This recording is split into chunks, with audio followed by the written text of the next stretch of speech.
Bismillahirrahmanirrahim. Assalamualaikum warahmatullahi wabarakatuh. Alhamdulillahilladzi arsala rasulahu bil huda wa dinil haqq liyudhhirahu 'alad dini kullihi wa kafa billahi shahida. Asyhadu alla ilaha illallah wa asyhadu anna Muhammadan abduhu wa rasuluhu la nabiyya ba'da. Allahumma sholli wa sallim wa barik ala Muhammad wa ala alihi wa sahbihi ajma'in, amma ba'du. Jamaah Masjid Anas rahimakumullah, pada pagi hari ini kita kembali dipertemukan karena Allah dalam majelis yang mulia ini.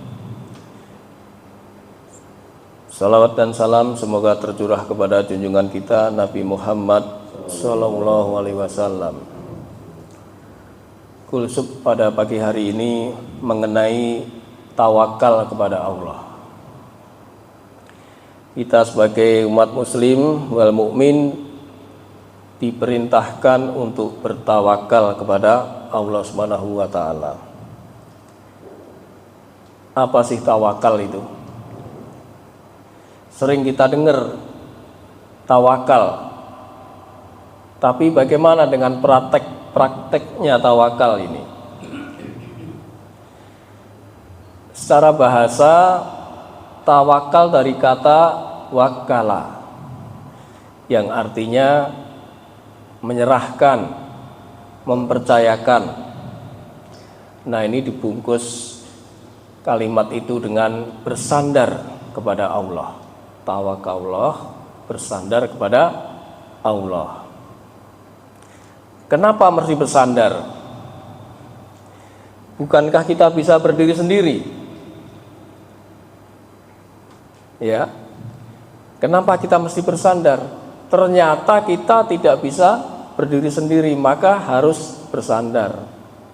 Dan yang disandarin itu kuat, nggak akan roboh, nggak akan longsor, kokoh dan kuat. Jadi makna dari tawakal secara bahasa adalah kita menyender kepada Allah, bersandaran kepada Allah. Secara istilah, tawakal menyandarkan kepada Allah, berserah diri dan menggantungkan semua urusan kepada Allah. Ya, lebih komplit. Nah, inilah makna daripada la haula wala quwata illa billah. Tidak ada daya dan kekuatan kecuali kekuatan Allah. Kalau kita memahami la haula wala quwata illa billah ini, kita nggak ada apa-apanya, Pak. Semua kekuatan menjadi lemah, semua kebesaran menjadi kecil.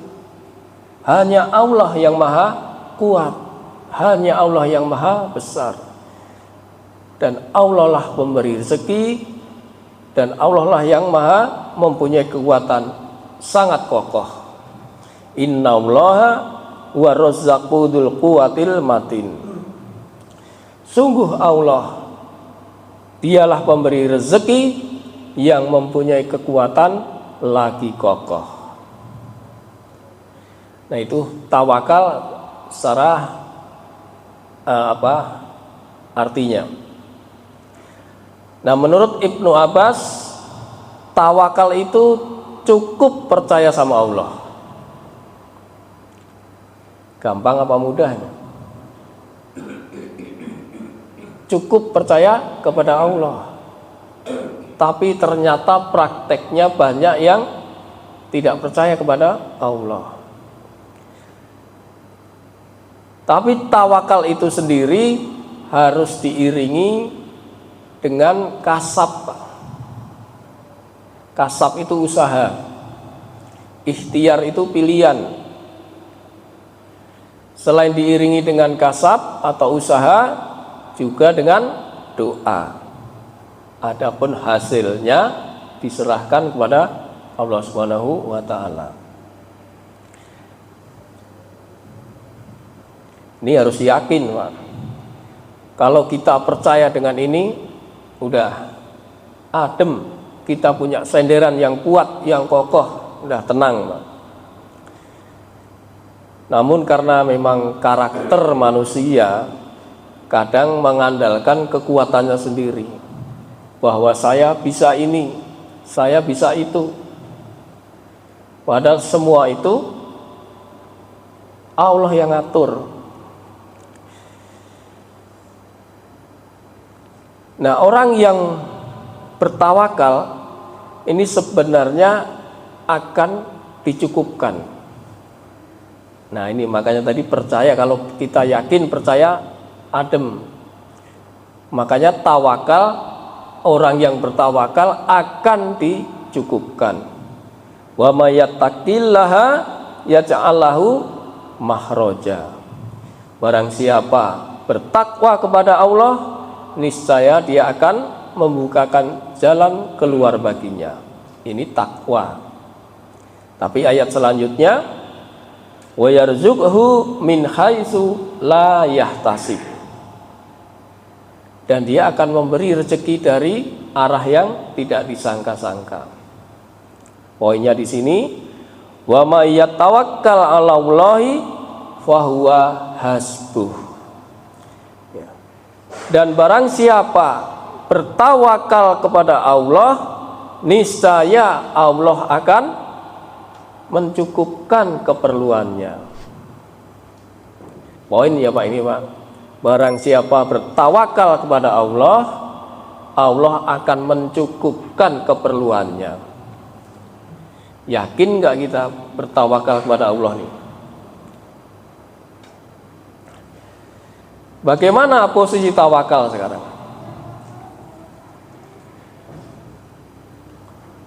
Posisi tawakal yang pertama adalah bahwa tawakal itu diperintah. Sebagaimana di atas tadi saya katakan bahwa kita itu diperintahkan untuk bertawakal.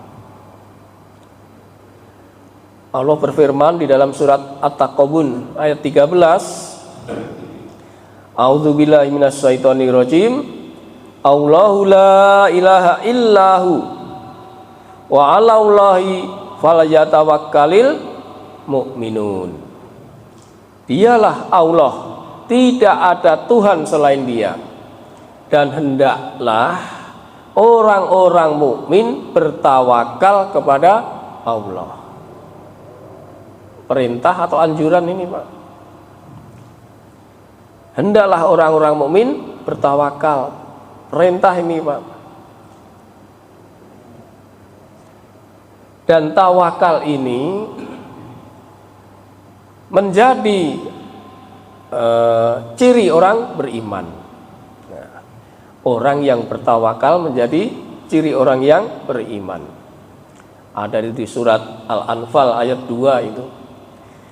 Allah berfirman, innamal mu'minuna alladzina idza dzukirallahu wajilat qulubuhum.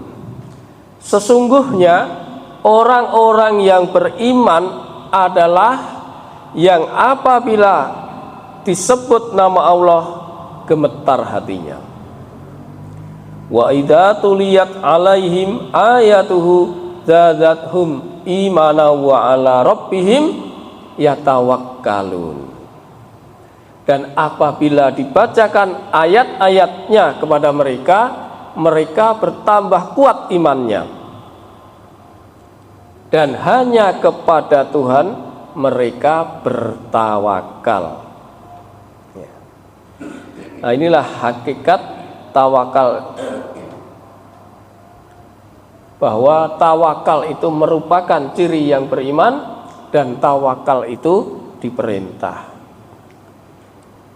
Nah, tawakal ini perbuatan apa Pak? Zahir apa batin Pak?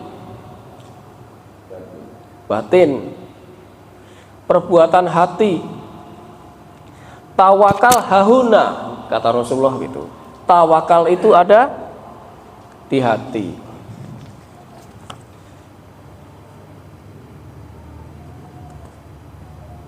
Jadi dari Syekh Abu Qasim Al-Qushairi, beliau mengatakan wa'lam anna tawakkalu ma'aluhu qalb. Ketahuilah bahwa tawakal itu bertempat di dalam hati. Tawakal ini juga bersumber dari takdir. Apabila suatu perkara itu sulit, kita menerima suatu perkara itu sulit, maka itu sebenarnya semata-mata karena takdir Allah. Tapi apabila suatu perkara itu mudah, maka sesungguhnya ini adalah pertolongan Allah. Itu kata Syekh Abu Qasim Al-Qushairi dalam kitabnya Risalah Al-Qushairiyah. Jadi tawakal itu adalah perbuatan hati. Nah, ada beberapa alasan kenapa kita bertawakal kepada Allah. Ada 5 atau 6 nih kurang lebih. Kenapa kita bertawakal kepada Allah? Yang pertama adalah karena Allah hidup dan tidak mati. Kalau kita tadi bersandar kepada Allah, pasti Allah Maha Hidup, tidak mati. Sedangkan kalau bersandar kepada yang lain, pasti akan mati. Maka paling pas yaitu bersandar kepada Allah. Allah berfirman di dalam surat Al-Furqan ayat 58. A'udzu billahi minasyaitonir rajim. Wa tawakkal 'alal hayyil ladzi la yamut. Wa sabbih bihamdihi wa kafa bihi bidunubi ibadihi khabira. Dan bertawakallah kepada Allah yang hidup, yang tidak mati, la yamut, yang tidak mati, dan bertasbihlah dengan memujinya, dan cukuplah dia mengetahui dosa-dosa hambanya. Jadi di awal dikatakan bertakwalah kepada yang hidup, yaitu yang kekal, yang tidak mati. Nah, kalau kita bersandar selain kepada Allah, yaitu tadi, pasti yang lain pasti akan mati. Maka bertawakal yang paling pas adalah bertawakal kepada Allah Subhanahu wa taala. Sifat atau alasan yang kedua yaitu karena Allah Maha Perkasa. Allah Maha Perkasa. Ada nggak yang lebih perkasa dari Allah? Kalau nggak ada, dan pasti nggak ada, inilah kita wajib bersandar kepada Allah, bertawakal kepada Allah. Allah Maha Penyayang. Ada yang lebih penyayang dari Allah? Kalau bapak punya anak, sayang, kita cintai, kita sayangi, tapi tiba-tiba anak itu durhaka, maksiat, pasti ada rasa benci di sini, Pak. Ada rasa murka kepada anak. Nah, Allah tidak. Allah kasih kesempatan, Allah tetap beri rezeki. Sedangkan kalau orang tua bisa menghukum dengan tidak memberi bekal misalnya, Allah tidak. tetap terus dikasih sampai waktunya tiba. Nah, inilah Allah Maha Penyayang. Yang ketiga, Allah Maha Mendengar. Kalau bersandar kepada orang, maka orang itu bisa tuli, sedangkan Allah tidak, karena Allah Maha Mendengar. Kadang kita itu kalau bicara jarak segini aja nggak dengar. Makanya bersandar kepada yang Maha Mendengar. Dan Allah Maha Tahu. Serahasia apapun, sekecil apapun, orang ngentit seperak pun Allah tahu. Makanya kalau Allah sudah Maha mengetahui, kita nggak bisa apa-apa sebenarnya, karena semua dikontrol sama Allah, diawasi sama Allah. Nah, itulah Maha perkasanya Allah, Maha penyayangnya Allah, Maha mendengarnya Allah, dan Maha taunya Allah. Itu ada di surat Al-Syu'ara ayat 217 sampai 220. Kemudian yang ketiga, alasan kita bertawakal kepada Allah karena Allah memiliki semuanya. Lillahi ma fis sama wa ma fil ard. Milik Allah lah apa yang di langit dan di bumi. Nah, di surat Hud ayat 123 itu dikatakan, bertawakallah kepadanya dan Tuhanmu tidak akan lengah. Nah, kita bacakan ayatnya. A'udzubillahi minasyaitonirrajim. Walillahi ghaibus samawati wal ard wa ilaihi turja'ul umru kulluhu fa'buduh wa tawakkal alaihi wa ma rabbuka bighafilin amma ta'malun. Dan milik Allah meliputi rahasia langit dan bumi, dan kepadanya segala urusan dikembalikan. Awalnya milik Allah, diberikan kepada hambanya, dan semua akan dikembalikan kepadanya. Maka sembahlah Dia dan bertawakallah kepadanya.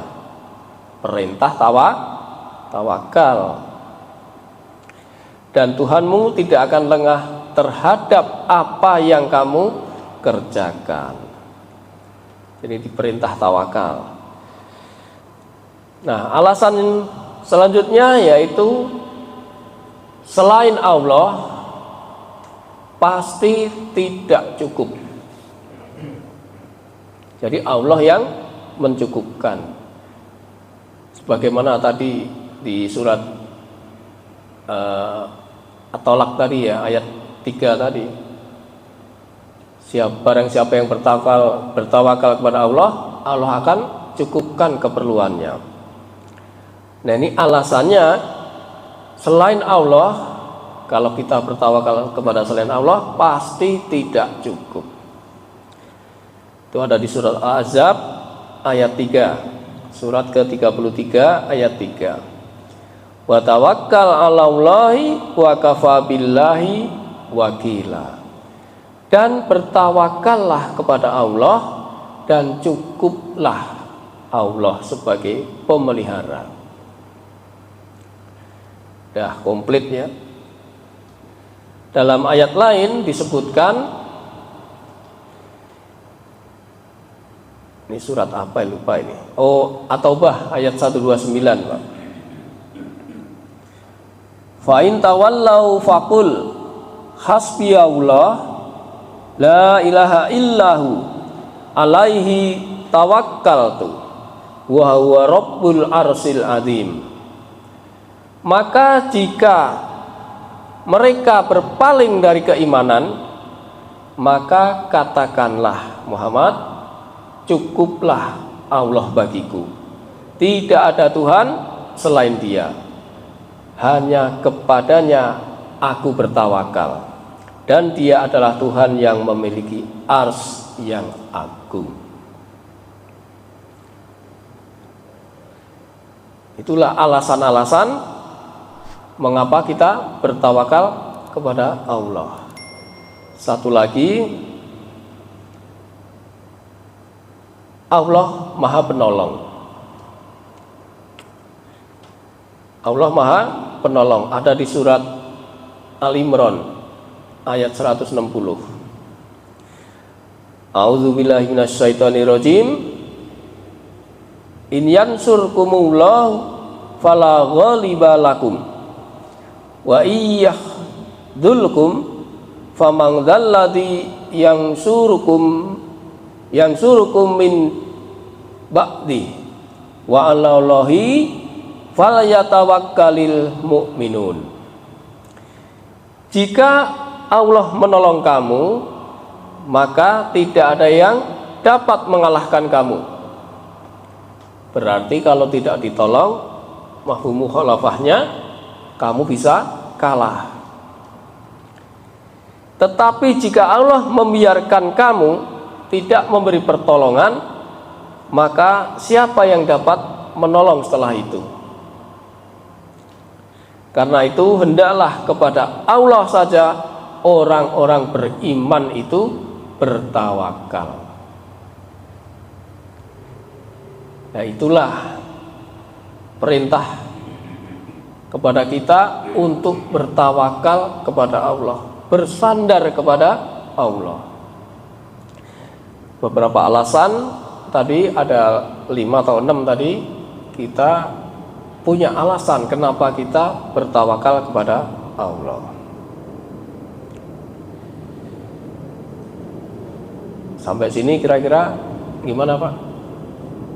Masih ada waktu ya? Masih banyak? Ya. Nah, sekarang balasan bagi orang yang bertawakal kepada Allah. Balasannya yang pertama adalah setan takut, Pak. Setan menjauh, tidak berpengaruh. Itu ada di surat An-Nahl ayat 99. A'udzubillahi minasyaitonirrajim.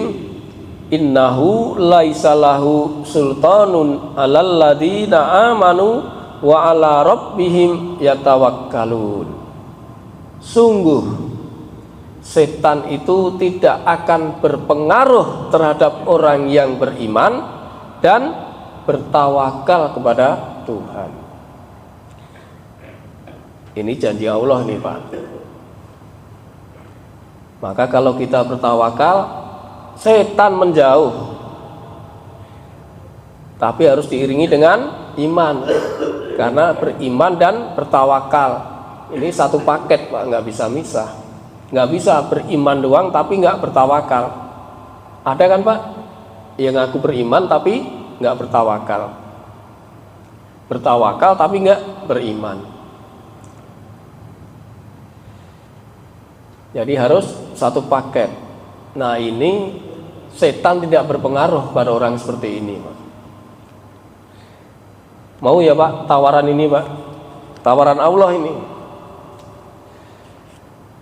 Nah, orang yang membiasakan diri ketika keluar rumah membaca Bismillahi tawakkaltu 'alallah la haula wala quwata illa billah, maka setan tidak akan mendekati.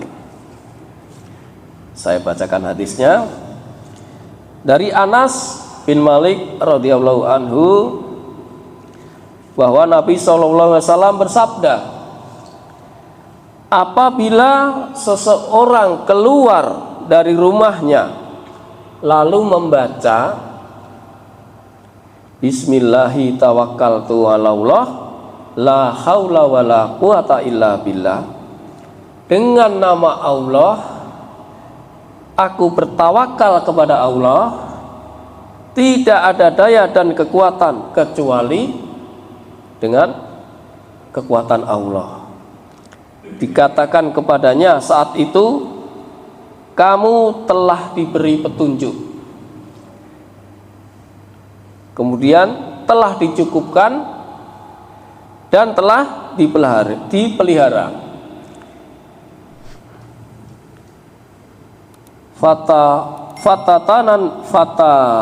Fatatanawaha lahu syayatin. Karena itu syaitan menjauh darinya. Kemudian syaitan yang lain berkata, bagaimana kepadamu dengan laki-laki yang telah diberi petunjuk, telah dicukupi dan telah dipelihara? Jadi ketika kita keluar rumah membaca Bismillahirrahmanirrahim dan seterusnya tadi, maka setan tidak akan mendekat. Saya kira bapak-bapak udah sering, udah selalu baca ini ya. Udah. Nah ini janji Rasulullah, Nabi yang lisannya tidak pernah bohong, pasti. Dan kita mengucapkan ini tentu dengan penuh keyakinan. Maka insya Allah pasti akan dipelihara, akan dicukupkan. Nah kemudian balasan yang kedua yaitu Allah akan mencintai. Ini kalau Allah udah cinta kepada hambanya, apa yang susah Pak?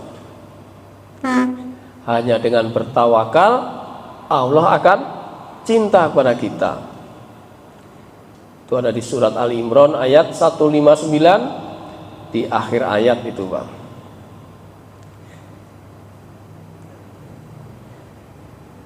Mana ini?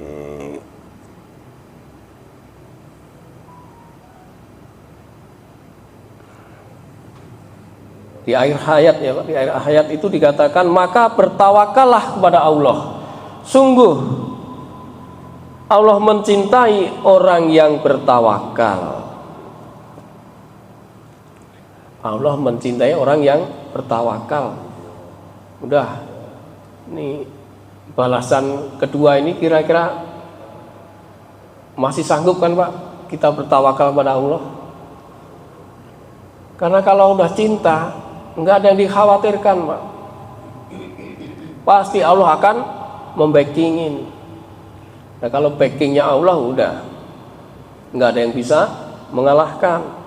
Allah Maha Perkasa, Allah Maha Penyayang dan seterusnya tadi. Kemudian balasan yang ketiga yaitu akan masuk surga tanpa hisab.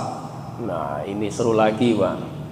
Orang yang bertawakal akan masuk surga tanpa hisab. Nggak ada yang nggak mau Pak, pasti Pak. Ini saya bacakan hadisnya.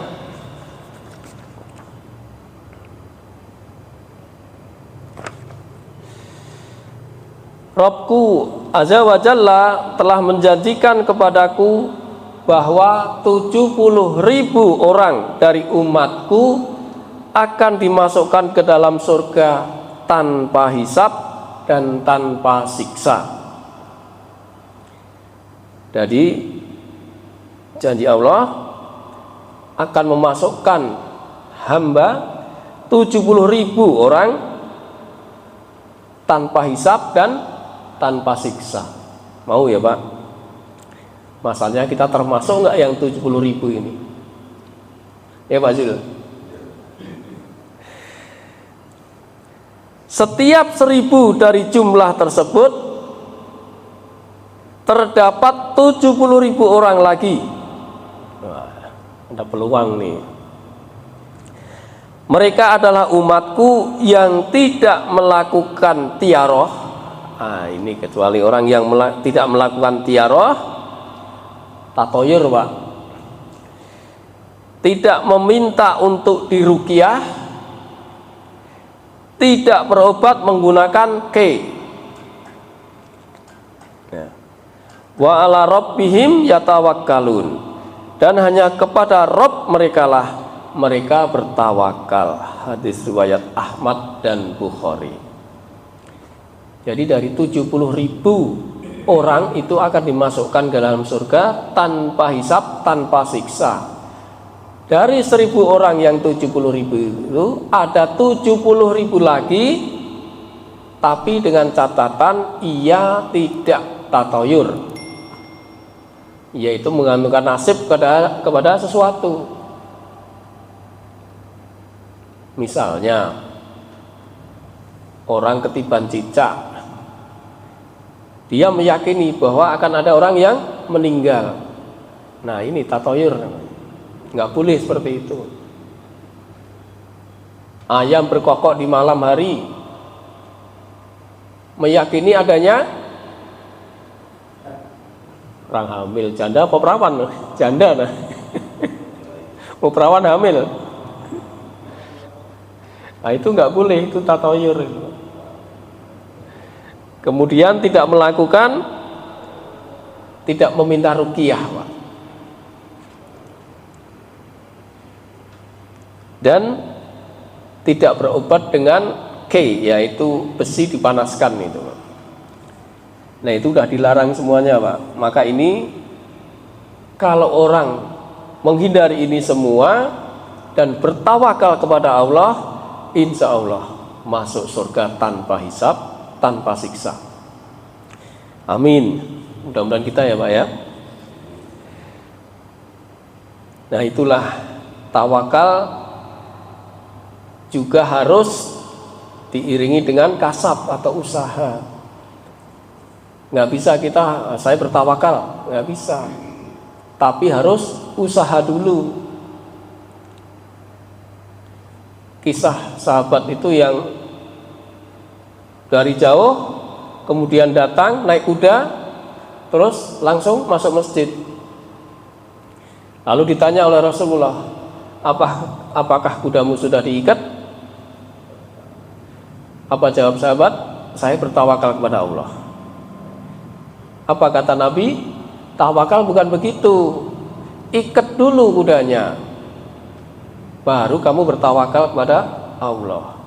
Jadi ada usaha dulu, baru diserahkan urusannya kepada Allah. Dari Anas bin Malik, dia berkata, ada seseorang bertanya, wahai Rasulullah, aku ikat untaku lalu aku bertawakal, atau aku lepas lalu aku bertawakal. Maka Rasulullah menjawab, ikilha wa tawakkal, ikatlah lalu bertakwalah. Hadis riwayat Tirmizi. Nah, itulah kita bersandar kepada Allah karena diperintah. Tawakal ini karena diperintah, dan kita harus dengan usaha baru bertawakal. Kemudian alasan-alasan tawakal adalah yaitu karena Allah Maha Hidup, tidak mati. Kemudian Allah Maha Perkasa, Allah Maha Penyayang, Allah Maha Mendengar, Allah Maha Tahu. Alasan yang lain adalah karena semua langit dan bumi seisinya itu adalah milik Allah. Kalau bersandar kepada selain Allah pasti tidak cukup. Dan Allah Maha Penolong bagi hamba-hambanya. Dan alasan atau keutamaan kepada orang yang bertawakal itu apa tadi, Pak? Yang pertama, masih ingat? Setan menjauh, setan tidak berpengaruh. Yang kedua, dicintai Allah. Yang ketiga, masuk surga tanpa hisab. Ya. Nah, demikian, mudah-mudahan ada manfaatnya. Masih mau disambung atau ditutup?